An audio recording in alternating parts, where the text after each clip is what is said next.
Hoje, primeiro domingo do mês de abril, e a gente está com a nova série do mês de abril, que é a série Redentor.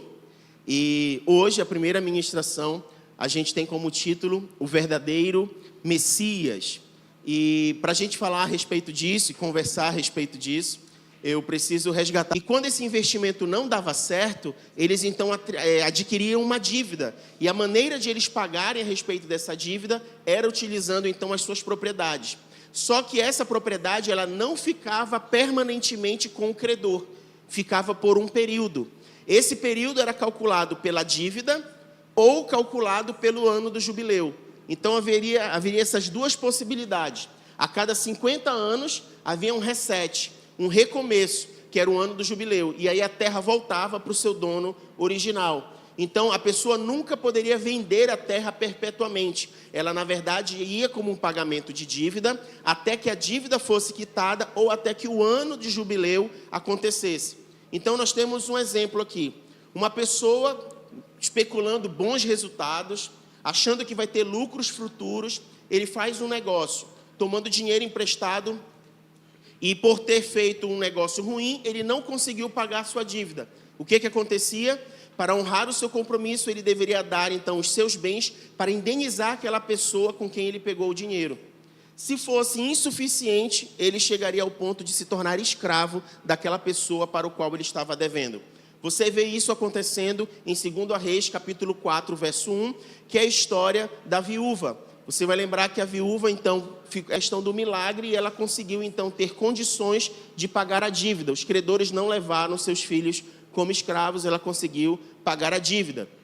A outra forma de resolver um problema como esse, se ela não conseguisse pagar a dívida, seria experimentar o jubileu, que acontecia de 50 em 50 anos. E aí você tira, então, que algumas pessoas não têm essa expectativa de até 50 anos. Se fosse uma pessoa de idade, 50 anos seria a vida toda dela tendo como escravo. Sendo hebreu, se a dívida fosse contraída de um hebreu com outro hebreu, você vai encontrar em Êxodo, capítulo 21, que o tempo era menor. Eles só podiam ficar presos no máximo 6 anos. Era uma regra do próprio Senhor. Então, um hebreu só podia contrair a dívida e ficar endividado como escravo de um outro hebreu por no máximo 6 anos. Só que nem sempre o dinheiro ele era tirado por alguém que era hebreu, alguém que era parente. Às vezes era emprestado de um estrangeiro. E aí a coisa tomava uma outra dimensão.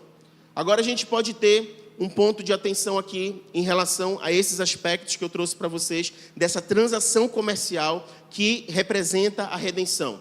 Se porventura quem emprestou o dinheiro não fosse hebreu, não caberia o limite de 6 anos. Se o próximo jubileu fosse demorar ainda muitos anos e somado à idade do devedor, já se estaria em idade avançada, só restaria a redenção. Neste caso, então, um parente próximo poderia pagar a dívida. Considerando ser comercialmente desproporcional, já que a dívida era muito grande, este ato seria por misericórdia.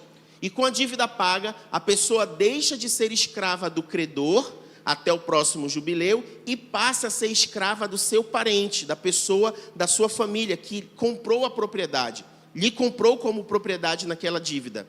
Neste caso, a relação seria um pouco diferente. Porque enquanto você é escravo de um estranho, você é escravo de um estrangeiro, você então passa a relação, uma relação de tortura, uma relação de sofrimento, uma relação de dureza na maneira do trato em relação ao trabalho e à dívida.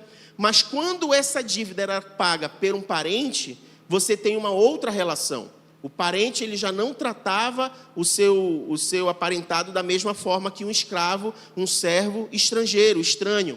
Então a redenção era esse ato comercial que envolvia o resgate de uma propriedade. Havia uma dívida, essa dívida precisava ser paga, quem não conseguia pagar se tornava escravo, e uma das maneiras de se livrar da dívida era por meio da redenção. Alguém vinha e pagava aquela dívida, e comprava a propriedade da pessoa, passava a ser sua propriedade. Tendo compreendido isso biblicamente do que é redenção, qual é a aplicação prática da redenção sobre um plano espiritual para a minha vida e para a sua vida? Por que é usado, então, esse termo redenção para falar a respeito da vida cristã e para falar a respeito da relação de Deus com Jesus e as nossas vidas? Se nós voltarmos para Efésios 1:7, Logo no começo, quando nós lemos, o texto fala que temos a redenção pelo sangue de Jesus. No momento em que o homem pecou, uma dívida foi adquirida, uma dívida foi contraída. E o salário do pecado é a morte.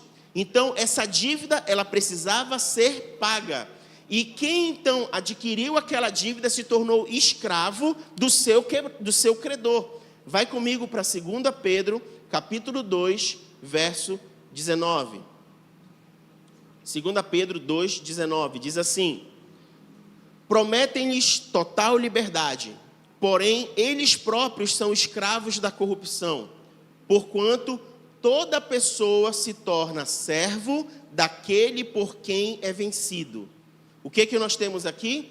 Quem é vencido em algo se torna escravo daquele que lhe venceu. Quando Adão é vencido pela proposta pecaminosa de Satanás lá no Éden, no início da história, a escravidão espiritual se estabeleceu sobre a humanidade e, por ser espiritual, ela não poderia ser paga de maneira natural.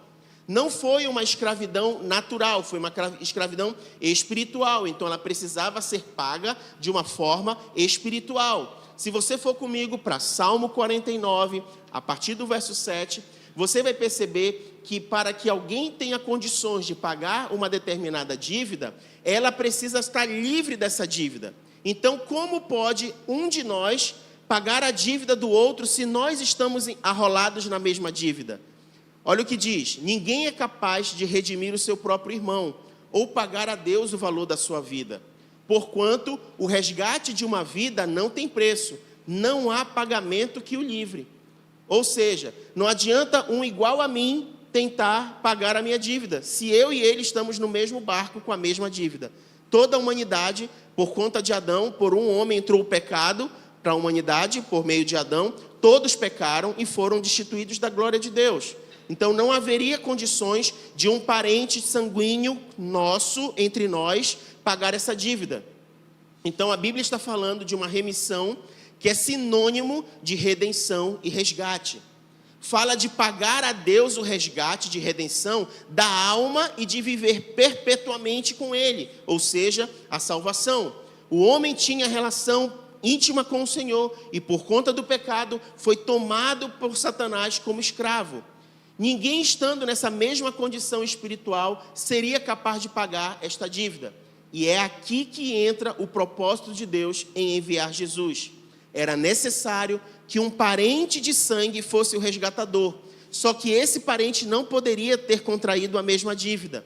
E Jesus então se torna um de nós, com um diferencial. Ele não teve pecado.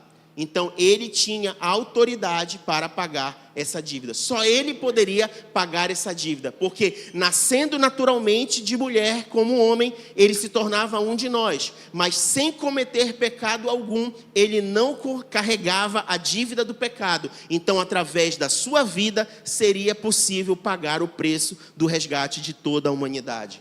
E é isso que está por trás então desse cenário de redenção. Abre comigo em Colossenses capítulo 2. Verso 14.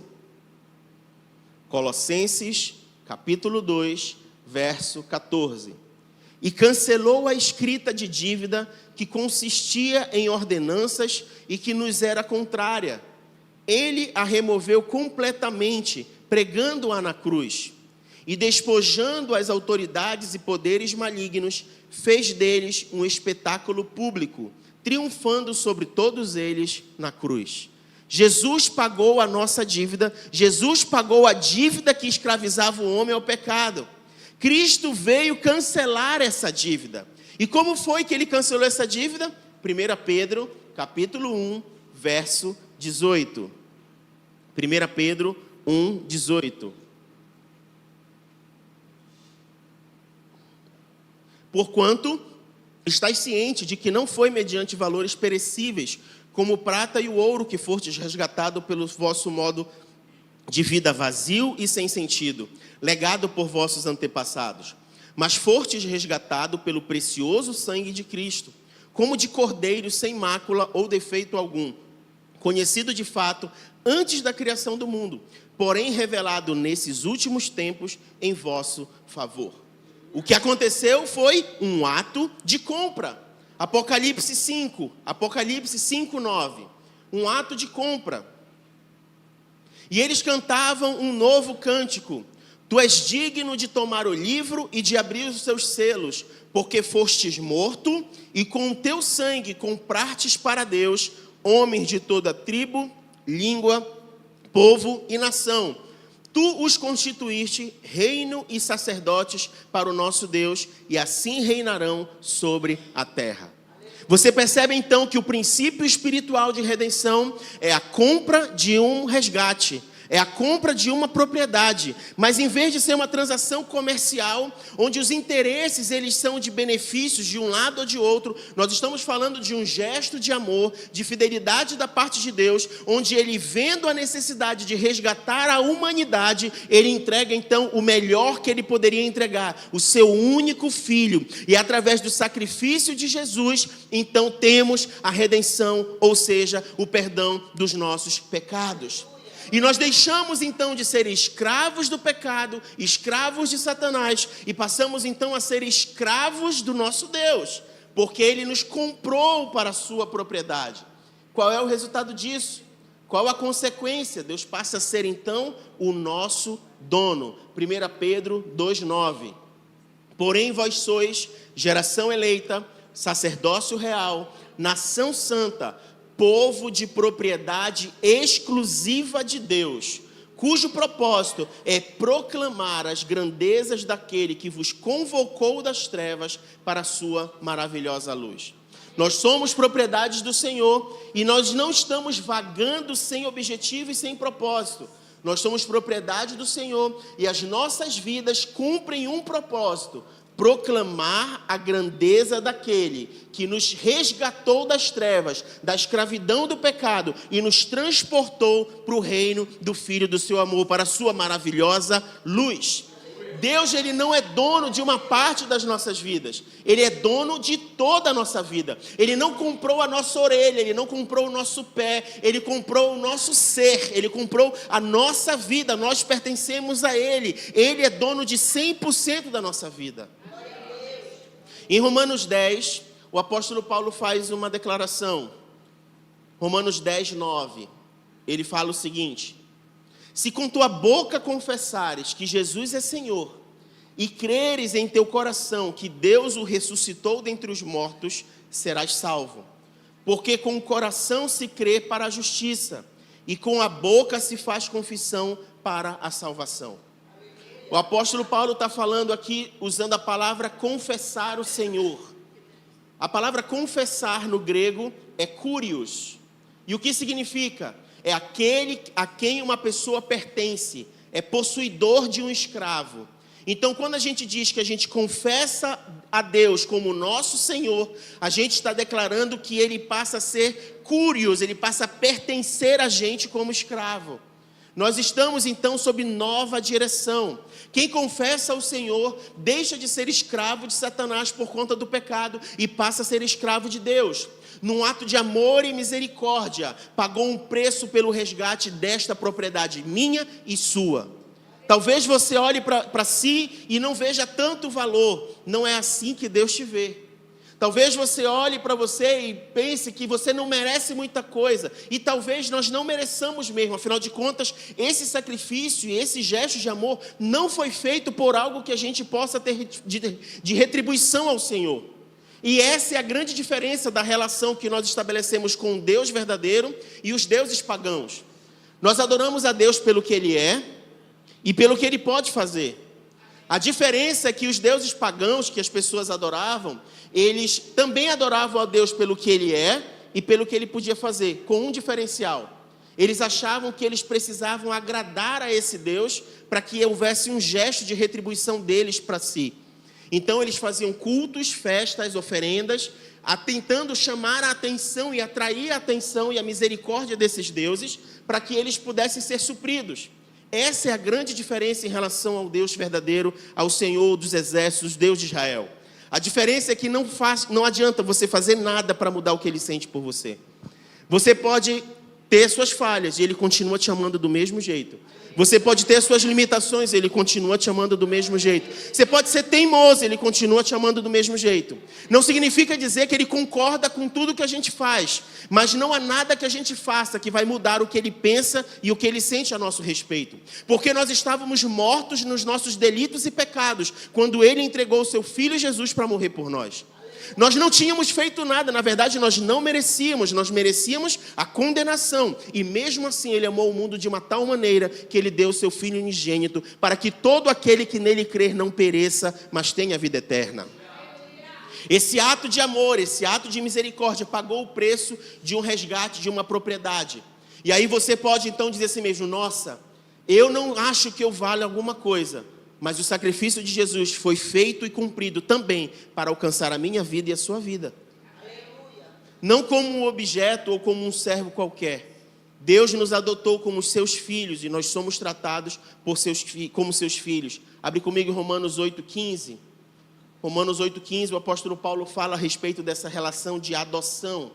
Pois vós não recebestes um espírito que vos escravize para andardes uma vez mais atemorizados, mas recebestes o Espírito que os adota como filhos, por intermédio do qual podemos clamar Abba Pai, ou Paizinho. O que aconteceu aqui é o cumprimento das Escrituras, que dizem a respeito de um resgate onde nós fomos adotados. O Senhor nos trata como filhos. Então, aquele que era o unigênito de Deus, Jesus, passa agora a ser o primogênito de Deus, porque todos aqueles que Ele comprou para si passam a ser, então, filhos de Deus.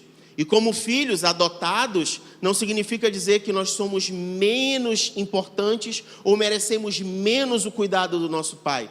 Na verdade, o fato de nós termos sido adotados nos garante todo o direito que o nosso Pai nos concede como seus filhos. E isso é importante. E isso nos coloca numa posição de filhos servos, filhos escravos, filhos que estão ali com todo o acesso ao Pai, mas também entendem que estão ali por graça, misericórdia e favor daquele que o adotou.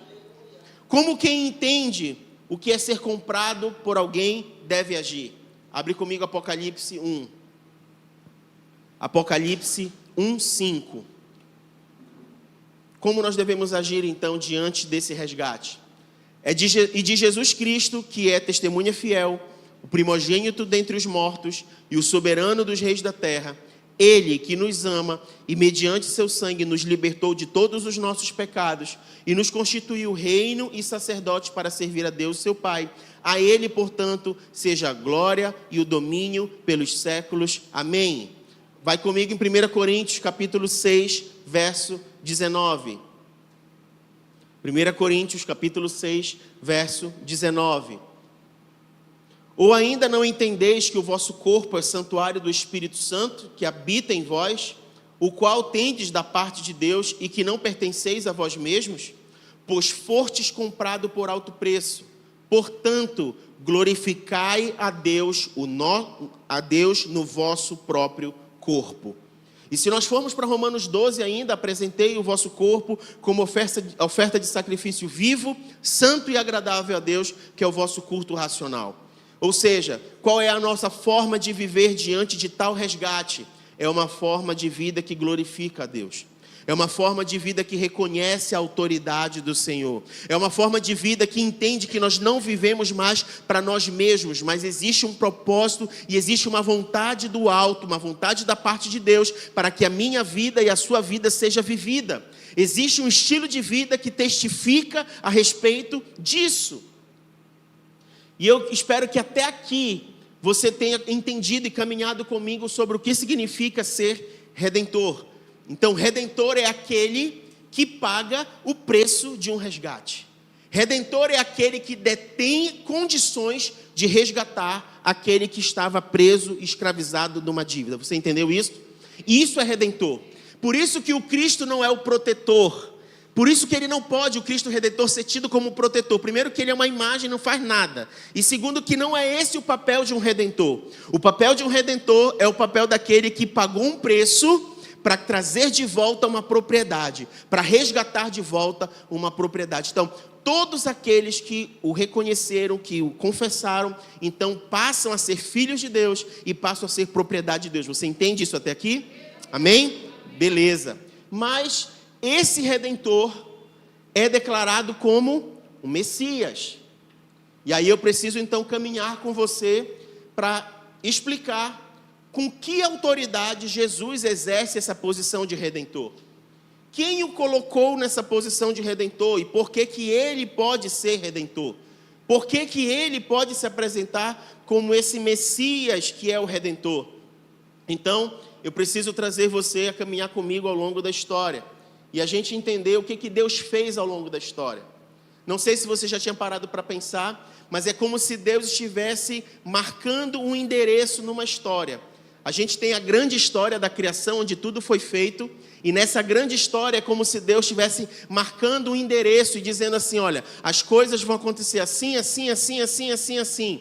Quando você vai explicar, uma certa vez a dona Miriam me chamou para ir lá na casa dela, aqui no Bengui.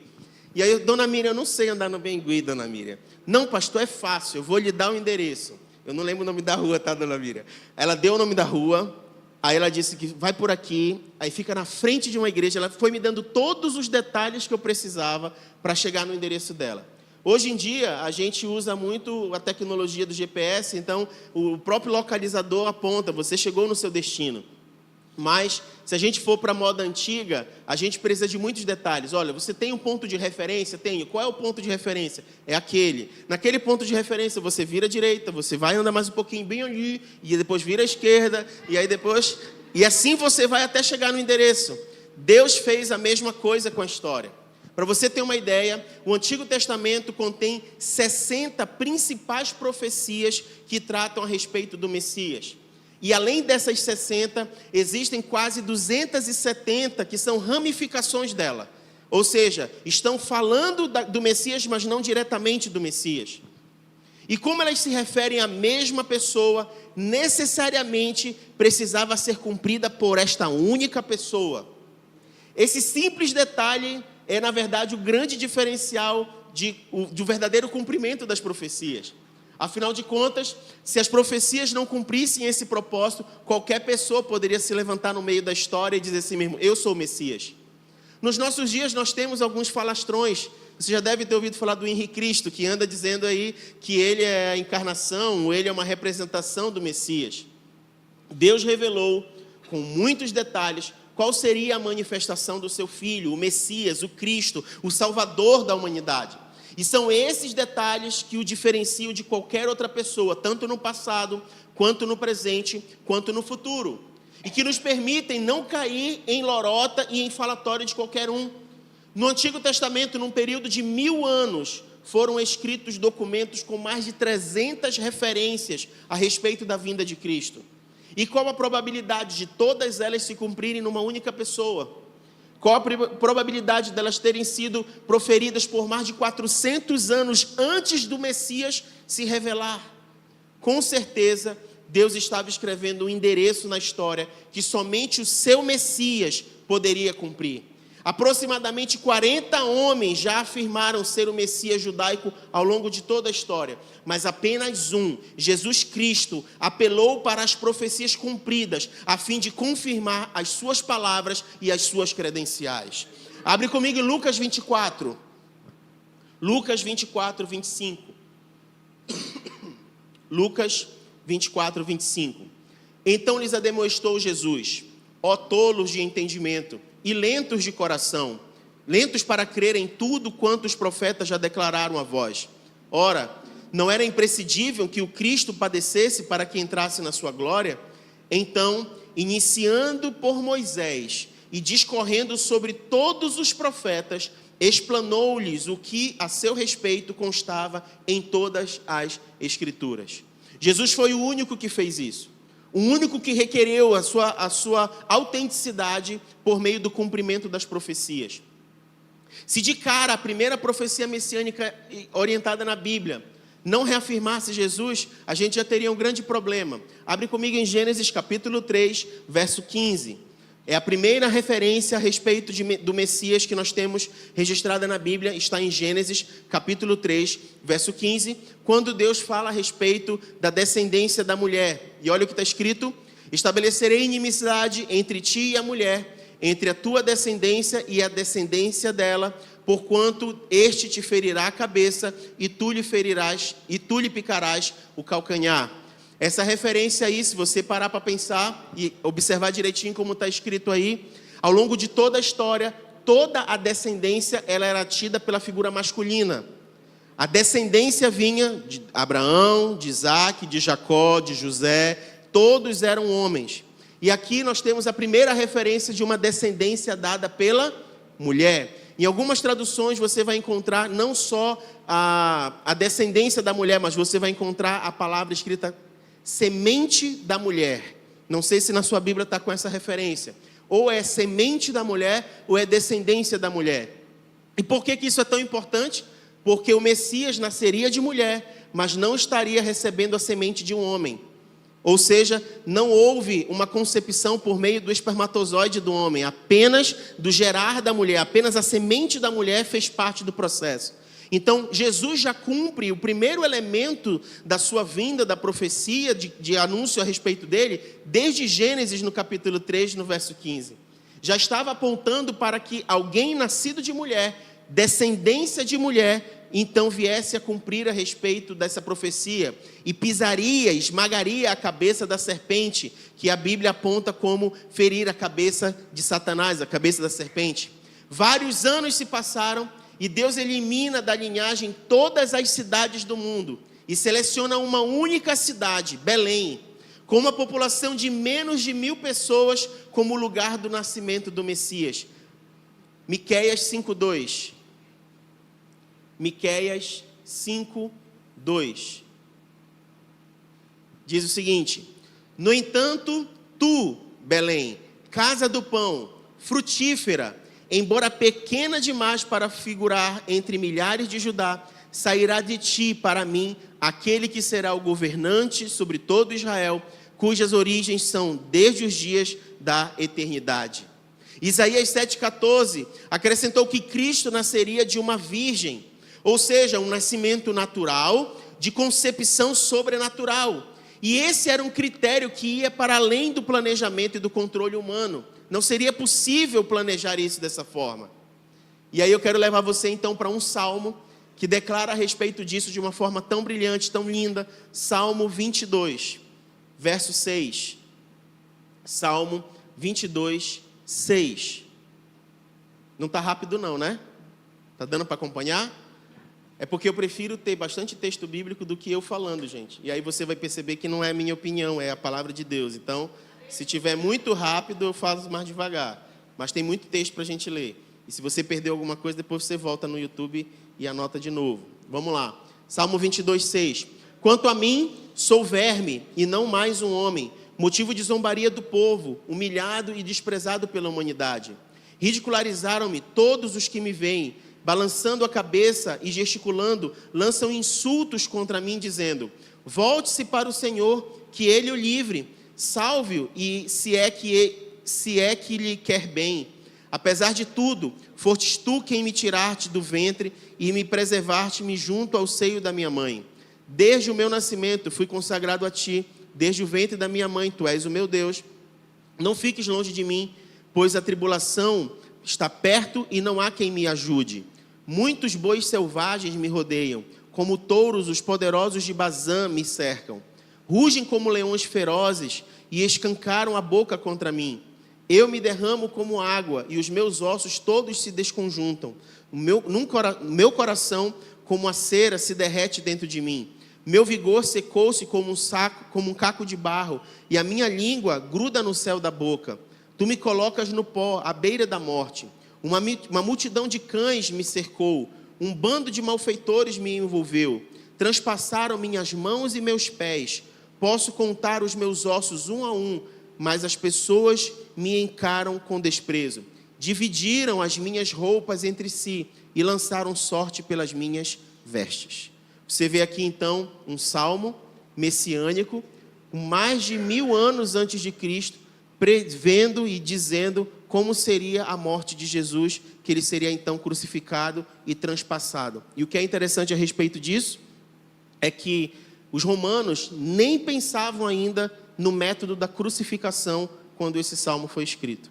Nem se cogitava ainda esse tipo de morte na história da humanidade. E você já vê, então, o salmista com uma voz profética anunciando como seria a morte de Jesus, né? Crucificado e sendo transpassado entre as mãos e os pés. Você vê aqui no verso 18, as roupas sendo divididas e lançado às vestes, da mesma forma como aconteceu com Jesus. Então, o Antigo Testamento está cheio de várias profecias apontando a respeito desse que seria o declarado Messias, o Jesus o Cristo. E eu trago para você então mais duas curiosidades a respeito disso.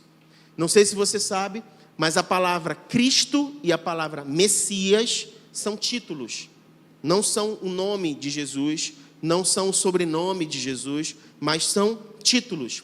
A palavra Messias vem do hebraico Mashia, e que significa ungido e escolhido. E a palavra Cristo vem do grego Christos, que também significa ungido e escolhido. Então, toda vez que você encontrar a palavra Messias, é do hebraico chamando ele de escolhido da parte de Deus, ungido de Deus. E toda vez que você encontrar a palavra Cristo, é do grego se referindo à mesma coisa, ungido e escolhido. Então, Jesus o Cristo, Jesus o ungido, Jesus o escolhido. O envio do Messias, o escolhido de Deus, o ungido de Deus. Mateus 16:16. Diante desta revelação, Simão Pedro faz a declaração mais impetuosa da sua vida, reafirmando quem o Senhor é. Tu és o Cristo, o Filho do Deus vivo. E aí eu trago uma pergunta para você. Por que Deus teria tanto trabalho? Por que Deus teve tanto trabalho de colocar tantos detalhes para revelar o seu ungido, para revelar o seu escolhido? Talvez a explicação seja que ele não queria que Jesus fosse confundido com qualquer outra pessoa ao longo da história. Talvez essa explicação seja para que Jesus Cristo carregasse nele mesmo todas as credenciais necessárias para cumprir o propósito para o qual ele foi enviado. De forma que fosse impossível confundi-lo com outra pessoa e achar que qualquer pessoa seria capaz de fazer aquilo que somente ele é capaz de fazer. Ezequiel 36:26 diz o seguinte: e vos darei um novo coração, e derramarei um espírito novo dentro de cada um de vós. Arrancarei de vós o coração de pedra, e vos abençoarei com um coração de carne. Não é qualquer pessoa que pode fazer isso, apenas o ungido de Deus pode fazer isso. Somente Ele pode convencer o homem do pecado, da justiça e do juízo. Somente Ele pode alcançar e penetrar o mais profundo do coração de alguém e transformar a condição desta pessoa. 2 Coríntios capítulo 5, verso 17 diz o seguinte: portanto, se alguém está em Cristo, é nova criação. As coisas antigas já passaram, e eis que tudo se fez novo. Queridos, esse é Jesus de Nazaré. Esse é o Messias, esse é o Filho de Deus, esse é o Salvador, esse é o resgatador, esse é aquele que pagou o alto preço para comprar para Deus a minha vida e a sua vida. E é esse Messias, esse Jesus, que ele faz um convite para você nessa hora. Mateus 16:24 é o convite que o Senhor faz a você nessa hora. Então Jesus declarou aos seus discípulos: se alguém deseja seguir-me, negue-se a si mesmo, tome a sua cruz e me acompanhe. Porquanto quem quiser salvar a sua vida, a perderá. Mas quem perder a sua vida por minha causa, encontrará a verdadeira vida. Pois que lucro terá uma pessoa se ela ganhar o mundo inteiro, mas perder a sua alma? Ou o que poderá dar o ser humano em troca da sua alma? Portanto, e aí eu queria convidar você a se colocar de pé. Mateus capítulo 11, verso 28. Portanto, Mateus 11, 28. Vinde a mim, todos os que estáis cansados e sobrecarregados, de suas cargas pesadas, porque eu vos darei descanso. Tomai vosso lugar em minha canga e aprendei de mim, porque eu sou amável e humilde de coração, e assim achareis descanso para as vossas almas, pois o meu jugo é bom e a minha carga é leve. Esse é o convite do Messias nessa manhã, para mim e para você. Esse é o convite do ungido de Deus, o único que carrega todas as credenciais da história para poder chegar diante da morte e vencer a morte como ele venceu e ressuscitou. O único que é capaz de chegar diante do inferno, tirar a chave do inferno das mãos de Satanás e ter o domínio sobre a vida e sobre a morte. Jesus, o Cristo, o Messias. O único que é capaz de ministrar o teu coração nesse exato momento e te revelar a respeito do seu amor e da sua graça. O único que é capaz de te convencer de uma condição na qual você carrega ao longo de toda a sua vida e que pode te dar uma nova história e um novo começo. Um novo nome, novas vestes. O único que é capaz de fazer isso. O único que carrega autoridade para fazer isso. Não confundido com qualquer outro homem, mas o Filho de Deus, o enviado sobre essa terra. O Jesus, o que não é um simples carpinteiro, que andou por toda a terra, na sua época, anunciando as boas novas de salvação, através de arrependimento de pecado. Esse é Jesus, o Cristo, o Messias. E o convite que ele te faz essa manhã é exatamente esse. Venha a mim, você que está cansado e sobrecarregado. Eu tenho alívio e descanso para a sua alma. Feche seus olhos, comece a falar com o Senhor.